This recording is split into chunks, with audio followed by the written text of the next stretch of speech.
नमस्कार, न्यूज 24 देख रहे हैं आप और आपके साथ मैं हूं सऊद मोहम्मद खालिद। शाम के 5 बजने को है और वक्त हो गया है शाम की ब्रेकिंग न्यूज का। अगले आधे घंटे आप देखेंगे दिन भर की हर बड़ी खबर। बने रहिए हमारे साथ।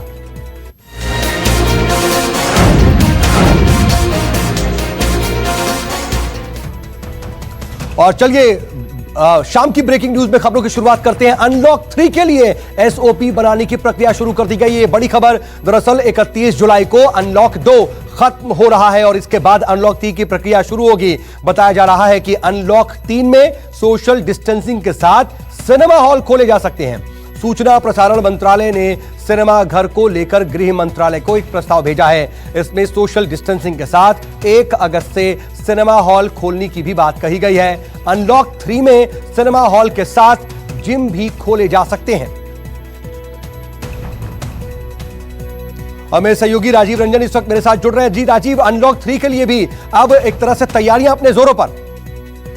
देखिए सऊद, आपको पता ही देश भर के सिनेमा हॉल मार्च से बंद है और इसके बाद सिनेमा हॉल के मालिकों, मल्टीप्लेक्स के मालिकों ने सूचना प्रसारण मंत्रालय को एक प्रस्ताव भेजा है कि 50% सीटिंग कैपेसिटी के साथ सिनेमा हॉलों को खोलने की अनुमति दी जाए और इसके अलावा सोशल डिस्टेंसिंग का पालन किया जाएगा, सैनिटाइजर का यूज किया जाएगा, फ्रिस्किंग भी नहीं की जाएगी। अब गृह मंत्रालय को इस पर फैसला लेना है। हालांकि सूचना प्रसारण मंत्रालय ने एक प्रस्ताव लिया है, लेकिन गृह मंत्रालय के सूत्र ये बता रहे हैं कि अब सिनेमा हॉल खोलना सरकार की प्रायोरिटी में बहुत नीचे आता है और अभी कोरोना के मामले जिस तरह से बढ़ रहे हैं उसमें सिनेमा हॉल खोलने पर फैसला अभी लिया जा सकता है, ऐसा कहना बहुत मुश्किल है। ठीक है, चलिए इन सब के बीच देश में तेजी से बढ़ते कोविड संक्रमण के मामले को देखते हुए केंद्र सरकार एक बार फिर से राज्यों के साथ बैठक करने वाली है। इस बैठक में कोरोना वायरस के बढ़ते मामलों को रोकने के लिए दिल्ली मॉडल को अपनाने की बात कही जा सकती है।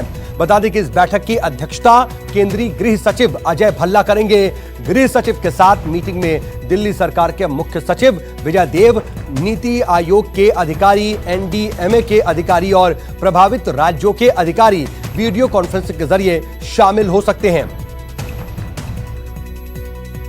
प्रशांत देव मेरे सहयोगी इस वक्त मेरे साथ जुड़ रहे हैं। प्रशांत, यह मीटिंग कितनी अहम हो सकती है, क्योंकि खास तौर पर दिल्ली मॉडल की चर्चा होने की संभावना है? सुधारने के लिए केंद्र और दिल्ली सरकार ने मिलकर के काम किया। टेस्टिंग की दर बहुत ज़्यादा बढ़ाई, अस्पताल नए निर्माण किए, अस्थायी निर्माण। तो जो एक्सपीरियंस दिल्ली सरकार का रहा है, दिल्ली के लेकर संक्रमण को लेकर रहा है, वो कामयाब लगता है, क्योंकि दिल्ली का ग्राफ गिर रहा है, स्थिति ठीक हो रही है। तो ऐसी स्थिति में क्या इसको देश के दूसरे राज्यों में भी लागू किया जाए? इस दिल्ली का जो मॉडल है, अगर ये कामयाब मॉडल है तो क्या दूसरे राज्यों में भी लागू किया जाए? इस पर लेकर के एक चर्चा होगी। जानकारी मिली है कि गृह मंत्रालय में एक मीटिंग होगी, उस पर चर्चा होगी और दिल्ली सरकार के जो अधिकारी हैं इसका अपने प्रेजेंटेशन देंगे कि किस तरीके से उन लोगों ने इसको क्रैक किया है, इसको संभाला है। तो क्या बाकी राज्यों में भी चलिए इन सब के बीच दिल्ली के अस्पतालों में कम हुए हैं कोरोना मरीज। ये बड़ी खबर। सीएम अरविंद केजरीवाल का यह दावा है, घर पर ही हो रहा है मरीजों का इलाज और अस्पतालों में मरीजों की संख्या घट रही है। मुख्यमंत्री अरविंद केजरीवाल ने दरअसल ट्वीट करके कहा है कि 23 जून के मुकाबले 26 जुलाई तक बेड ऑक्यूपेंसी में तेजी से गिरावट आई है। पहले के मुकाबले अब काफी कम संख्या में लोग बीमार भी पड़ रहे हैं और अधिकतर लोग जो बीमार पड़ रहे हैं उनका घर पर ही उपचार किया जा रहा है। केजरीवाल ने अस्पतालों में कुल खाली बेड के आंकड़े भी ट्वीट किए, जिसके मुताबिक अस्पतालों में 75% से ज्यादा बेड खाली हैं। प्रभाकर मिश्रा मेरे सहयोगी मेरे साथ जुड़ रहे हैं। प्रभाकर, ये जो दावा किया गया है, शायद इसी वजह से इस वक्त दिल्ली मॉडल की बात हो रही है। निश्चित तौर पर, और इसीलिए कहा जा रहा है कि दिल्ली मॉडल में जिस तरह से कोरोना पर काबू किया गया है वही मॉडल बाकी देश में लागू किया जाए। और चूंकि 1 महीना में जिस तरह से दिल्ली में कोरोना के मरीजों की संख्या कम हुई है और जो मरीज आज हैं भी उनमें सिम्टम्स की कमी है, इसलिए घर पर ही इलाज हो पा रहा है। तो ये अच्छी खबर है, राहत की खबर है और इसीलिए बात हो रही है कि दिल्ली का जो मॉडल है पूरे देश में लागू किया जाए, ताकि बाकी देश में भी कोरोना की लड़ाई से लड़ा जा सफलतापूर्वक लड़ाई लड़ी जा सके। बिल्कुल बिल्कुल। चलिए इन सब के बीच देश में लगातार तीसरे दिन 24 घंटे में 48,000 से ज्यादा मरीज सामने आए हैं। यह तीसरा दिन है जब लगातार इतने मरीजों की संख्या सामने आई। कुल मरीजों की संख्या अब 13,85,000 से ज्यादा पहुंच गई है और बीते 24 घंटे में 705 मरीजों की मौत हुई है। कुल मौतों का जो आंकड़ा है वो 31,000 से ज्यादा पहुंच गया है। अब भारत में कोरोना टेस्ट बढ़े हैं और एक दिन में 4,42,000 से ज्यादा सैंपल की भी जांच हुई है। सही होने वाले मरीजों का आंकड़ा भी बढ़ा है। 8,85,000 से ज्यादा जो मरीज हैं वो ठीक होकर घर जा चुके हैं। केंद्रीय स्वास्थ्य मंत्रालय ने कहा है कि देश में कोरोना की रिकवरी दर 63.53% है। इन सब के बीच कोरोना को देखते हुए आईआईटी खड़गपुर ने सस्ती और जल्द रिजल्ट देने वाली एक किट तैयार की है। इस किट से 1 घंटे के अंदर रिपोर्ट मिल जाएगी और कोरोना टेस्ट का खर्च भी महज 400 रुपए आएगा।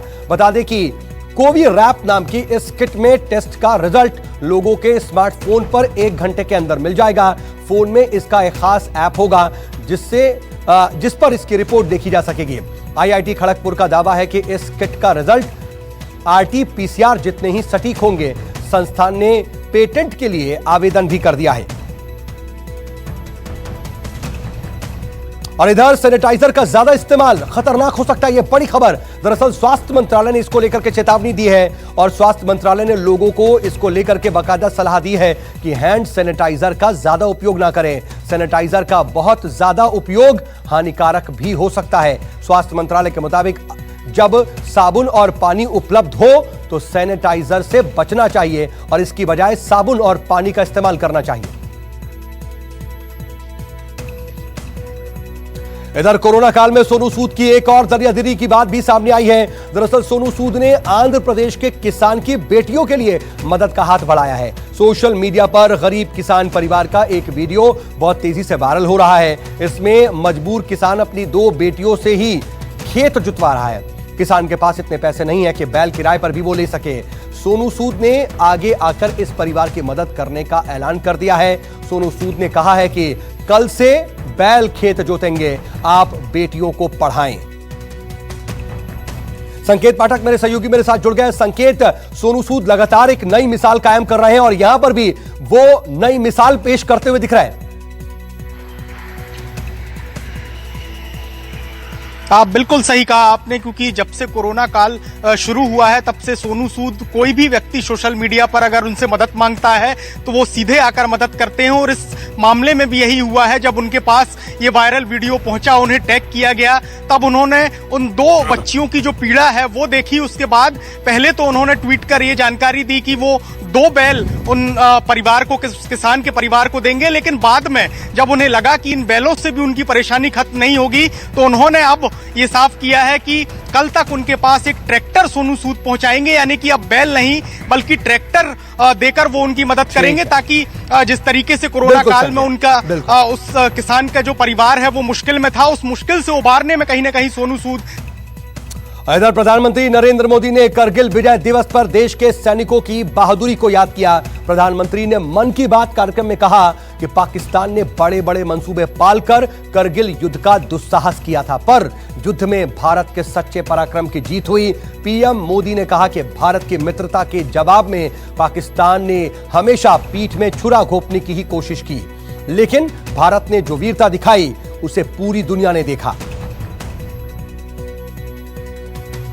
भारत की मित्रता के जवाब में पाकिस्तान द्वारा पीठ में छुरा घोंपने की कोशिश हुई थी, लेकिन उसके बाद भारत की वीर सेना ने जो पराक्रम दिखाया, भारत ने अपनी जो ताकत दिखाई, उसे पूरी दुनिया ने देखा। और इधर करगिल युद्ध में पाकिस्तान पर देश की जीत के 21 साल पूरे होने पर रक्षा मंत्री राजनाथ सिंह ने शहीदों को श्रद्धांजलि दी। राजनाथ सिंह के अलावा रक्षा राज्य मंत्री श्रीपद नाइक, सीडीएस जनरल बिपिन रावत समेत सेना प्रमुख, वायुसेना प्रमुख और नौसेना प्रमुख भी समर स्मारक पर मौजूद थे। भारतीय सेना ने करगिल की बर्फीली पहाड़ियों पर करीब 3 महीने चले युद्ध के बाद कारगिल विजय दिवस के अवसर पर मैं समस्त देशवासियों को हार्दिक शुभकामनाएं देता हूं और कारगिल की विजय दिलाने वाले जो हमारे सेना के जवान थे, उनकी शहादत सदैव हमारे लिए प्रेरणा के स्रोत के रूप में काम करेगी। इधर करगिल विजय दिवस के मौके पर भारतीय सेना ने भी एक वीडियो जारी किया है और वीडियो में सेना के जाबाजों की कहानी दिखाई गई है। सेना ने यह बताया है कि कितनी मुश्किलों का सामना करके हमारे शूरवीरों ने जंग पर दुश्मन के दांत खट्टे किए थे।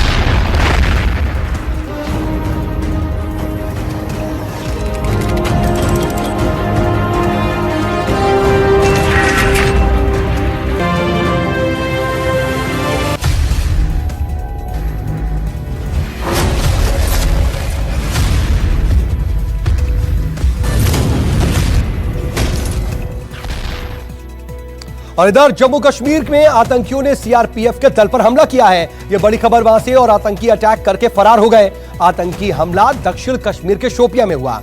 आतंकी हमले में सीआरपीएफ के जवान सुरक्षित हैं। पूरे इलाके की घेराबंदी हालांकि इसके बाद कर दी गई है और आतंकियों की तलाश की जा रही है। शोपियां में आतंकियों के खिलाफ सुरक्षा बल लगातार ऑपरेशन चला रहे हैं, जिससे आतंकी इस वक्त बौखलाए हुए हैं। आसिफ स्वाब मेरे सहयोगी मेरे साथ जुड़ गए। आसिफ, इस वक्त की क्या स्थिति? ऑपरेशन, सर्च ऑपरेशन वहां चल रहा है, किसी तरह की कोई कामयाबी मिली है क्या? इस हमले को अंजाम देने वाले मिलिटेंट यहाँ से फरार हो गए, क्योंकि उन्होंने छुपकर फोर्सेस के ऊपर फायरिंग की। हालांकि इस फायरिंग में कोई हताहत नहीं हुआ, न ही कोई घायल हुआ। उसके बाद कई घंटों तक यहाँ पर फोर्सेस ने तलाशी अभियान चलाया था, लेकिन मिलिटेंटों का कोई सुराग नहीं मिला। माना जा रहा है कि मिलिटेंट यहाँ से कामयाबी से फरार होने में कामयाब हो गए हैं। और अलबत्ता शोपियां के अब कुछ इलाकों में अभी भी फोर्सेस द्वारा दबिश दी जा रही है इन छुपे हुए मिलिटेंटों को ढूंढने के लिए। ठीक है। इधर खबर छत्तीसगढ़ से है, जहां पर छत्तीसगढ़ के बीजापुर जिले में एक बड़ी नक्सली साजिश को नाकाम किया गया है। सुरक्षा बलों ने 40 किलो की आईडी बरामद की है और पुलिस और सीआरपीएफ ने बासागुड़ा मार्ग पर इस बम को नष्ट भी कर दिया। माना जा रहा है कि इस आईडी का इस्तेमाल सुरक्षा बलों के ही काफिले पर हमला करने के लिए किया जा सकता था, जिसे वक्त रहते सुरक्षा बलों ने नष्ट कर दिया। जयप्रकाश मेरे सहयोगी मेरे साथ जुड़ रहा है। जयप्रकाश, इस बारे में कोई जानकारी मिल पा रही है क्या? अभी फिलहाल तो ये कामयाबी है, आईडी को डिफ्यूज कर दिया गया, लेकिन जिसने ये प्लांट किया उसके बारे में कोई जानकारी?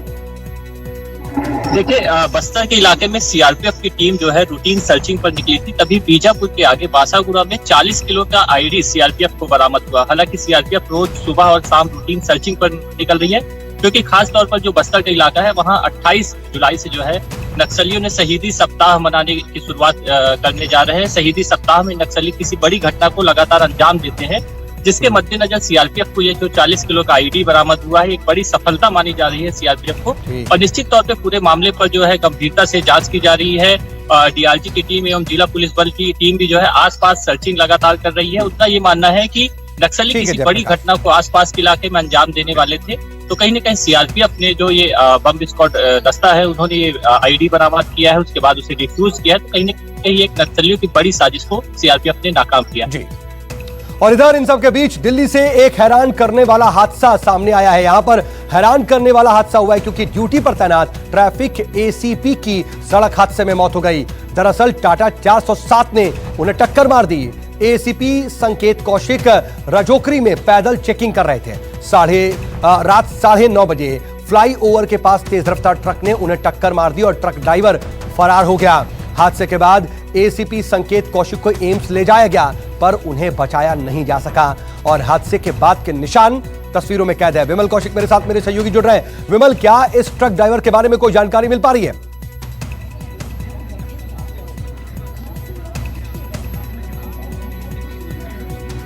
देखिए, पुलिस अभी तक आरोपी तक नहीं पहुंची है। हालांकि पुलिस जो पूरे इलाके की अगर बात करें, रजोकरी या फिर महिपालपुर, उस पूरे इलाके के तमाम जो कैमरे लगे हुए हैं वहां पर पूरे घटना को देखने की कोशिश कर रही है, या फिर उस टाइम पीरियड में जितने बजे हादसा हुआ 8 बजे के आसपास, तो कितनी गाड़ियां वहां से गुजरी हैं उनकी पहचान करने की कोशिश की जा रही है। लेकिन सबसे अहम बात, इसमें कुछ सवाल भी उठ रहे हैं कि मसलन सादी वर्दी में एसीपी संकेत कौशिक वहां करने क्या गए थे और अपनी जिप्सी छोड़कर वो आखिर पैदल सड़क पर क्यों थे, फ्लाईओवर पर क्यों टहल रहे थे, क्यों वो दूसरी तरफ जा रहे थे सड़क के? ये तमाम सवाल है जिसके जवाब पुलिस के आला अधिकारियों से भी मांगे जा रहे हैं, लेकिन अभी तक किसी भी अधिकारी ने इस बारे में कुछ नहीं कहा। सवाल ये भी उठ रहे हैं कि एसीपी के साथ उनका ऑपरेटर होता है, ड्राइवर होता है, आखिर हादसे के वक्त वो दोनों। ठीक है विमल। इधर बिहार से खबर, जहां पर बाढ़ और बारिश से हालात लगातार बेकाबू हैं। नदियों की उफनती लहरों से सड़कों पर सैलाब आ चुका है। मोतिहारी में एक पिकअप वाहन भी सैलाब की भेंट चढ़ गया। ड्राइवर ने किसी तरह से तैरकर अपनी जान बचाई। हादसा कुंवारी देवी चौक के पास का हुआ। बता दें कि लोगों ने ड्राइवर को डायवर्जन पार करने से मना किया था, लेकिन उसने बात लोगों की नहीं सुनी। हालांकि ड्राइवर तो बच गया, लेकिन प्यास से लदा हुआ पिकअप पूरी तरह से पानी की रफ्तार की भेंट चढ़ गया।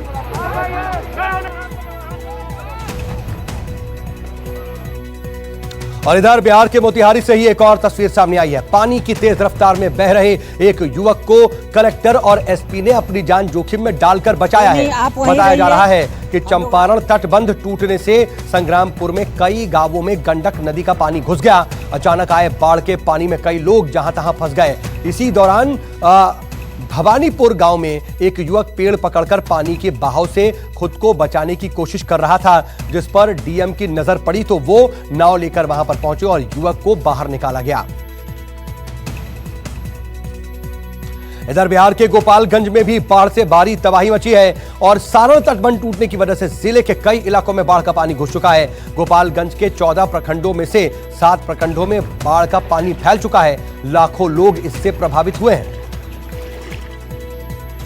अमिताभ ओझा मेरे साथ मेरे सहयोगी जुड़ गए। अमिताभ, अलग अलग जिलों की स्थिति तकरीबन एक जैसी है बाढ़ की। जी बिल्कुल, जिस जिले में जाएंगे बाढ़ की तबाही सभी जगह और सही उसी तरीके से है। लगातार जो पानी का जो सैलाब बढ़ रहा है वो सारे शहर या गांव सबको अपने आगोश में लेते जा रहा है और हर जगह सिर्फ पानी ही पानी नजर आ रही है। चाहे वो चंपारण का इलाका हो, पूर्वी चंपारण का हो, पश्चिमी चंपारण का हो, गोपालगंज की भी कमोबेश वही तस्वीर है। यहाँ पे सारण तटबंध टूट जाने के बाद हालात काफी भयावह हो चुके हैं। गाँवों में कई फुट तक पानी जमा हो चुका है और जानमाल बिल्कुल यहाँ पे तबाह हो चुके हैं। ठीक है, इधर खबर इन सब के बीच राजस्थान से, जहां पर जोधपुर में पानी सप्लाई की पाइपलाइन फटने से पूरी की पूरी सड़क धंस गई। दरअसल आज सुबह शहर के प्रमुख इलाकों में पानी पहुंचाने वाली जो पाइपलाइन थी वो तेज प्रेशर के साथ फट गई और पानी सड़कों पर फैल गया। इसके बाद स्थिति ये हो गई कि सड़क का काफी बड़ा हिस्सा उखड़ गया, जो तस्वीरों में भी दिखाई दे रहा है।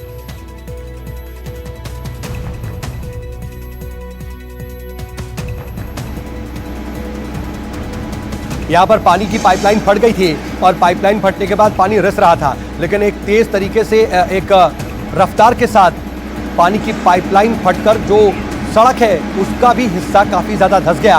वहां पर जो लोग जा रहे थे, गुजरती हुई गाड़ियां भी अचानक से रुक गई। यहां पर हादसा भी होते होते रुक गया।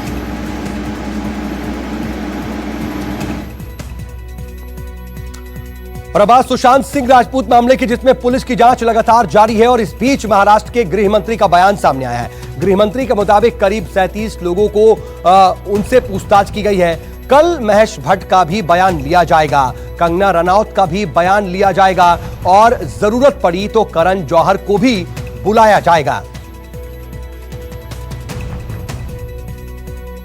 दीपक दुबे मेरे साथ मेरे सहयोगी जुड़ रहे हैं। दीपक, सुशांत के मामले में गंभीरता लग रहा है कि नजर आ रही है और किसी भी लिंक को छोड़ा नहीं जा रहा है। जिस तरह से इस पूरे मामले में सीबीआई जांच की मांग उठ रही है, ऐसे में मुंबई पुलिस और खास तौर पर महाराष्ट्र सरकार कोई भी चूक नहीं बरतना चाहती है और यही वजह है कि हर उस शख्स से पूछताछ की जा रही है जो भी इस केस से जुड़ा हुआ है या फिर उनके नाम को लेकर संशय बना हुआ है या आरोप लग रहे हैं। यही वजह है कि अब तक 37 लोग के बयान दर्ज किए गए हैं। इस मामले में कल महेश भट्ट का बयान दर्ज किया जाएगा। करण जौहर के मैनेजर को सम्मन मुंबई पुलिस के द्वारा भेजा जा चुका है। जी ओके, चलिए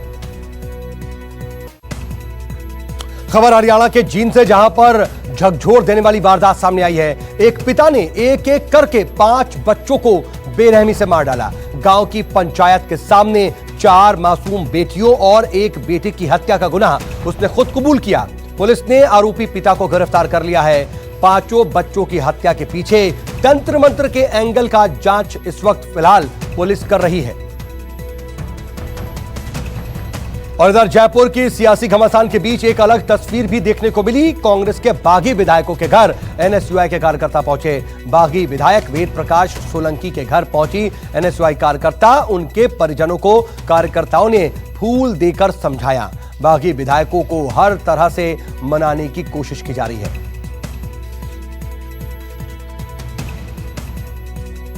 नमस्कार, मैं हूं मानक गुप्ता। अगर आपको हमारा ये वीडियो पसंद आया हो तो इसे लाइक और शेयर जरूर करें और हां, हमें सब्सक्राइब और फॉलो करना ना भूलें ताकि आप देश और दुनिया की कोई खबर मिस ना करें। तो जुड़े रहिए हमारे साथ और देखते रहिए News 24।